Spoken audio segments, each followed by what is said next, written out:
பெருமாள் ஒவ்வொரு இடத்திலும் இந்த பிரகலாதாழ்வானை ரட்சித்து வந்தார்.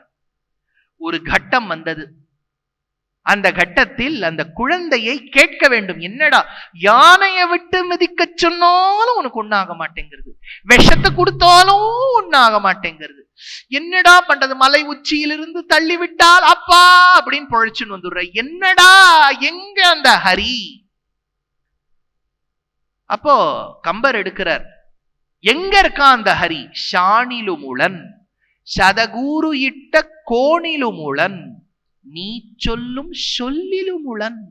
ஹரி எங்க இருக்கான்னு கேட்கறியே, ஹேல இருக்கர், ரீல இருக்கர், என்னில இருக்கர், கீழ இருக்கர், எல்லா இடத்துலயும் இருக்கார்.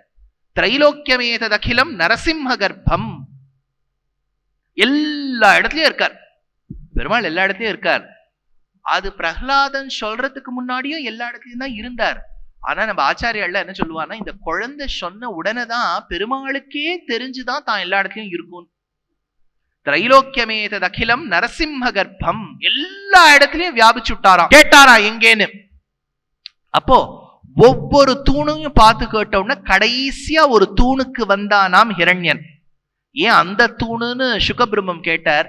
இந்த தூணை கட்டும் போது தாம் பார்த்திருக்காராம், யாரும் உள்ள போலேன்னு நினைச்சுட்டு இருந்தானா, பர்சனலி சூப்பர்வைஸ் பண்ணிருக்கான்.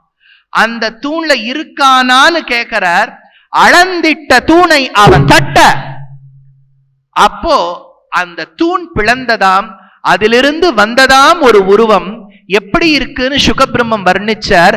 கழுத்துக்கு மேல சிம்ம முகமாம், கழுத்துக்கு கீழே ஆதிபுருஷனான சரீரமாம், 1000 சூரியர்களை சேர்த்து வைத்தார் போல் நேத்திரமாம், போரில் ஒரு போர் வீரன் ஒரு வாளை எப்படி சுழற்றுவனோ அதுபோல் சுழலக்கூடிய நாவாம், காதுகள் 2 மேற்புறமாம், ஒரு குகையிலிருந்து சென்று வரும் காற்று சூடாக வருவது போல் நாசிகா துவாரங்களிலிருந்து காற்றாம், தந்தம் ஒவ்வொன்றும் வஜ்ராயுதமாம், நகங்கள் ஒவ்வொன்றும் சூலாயுதமாம்.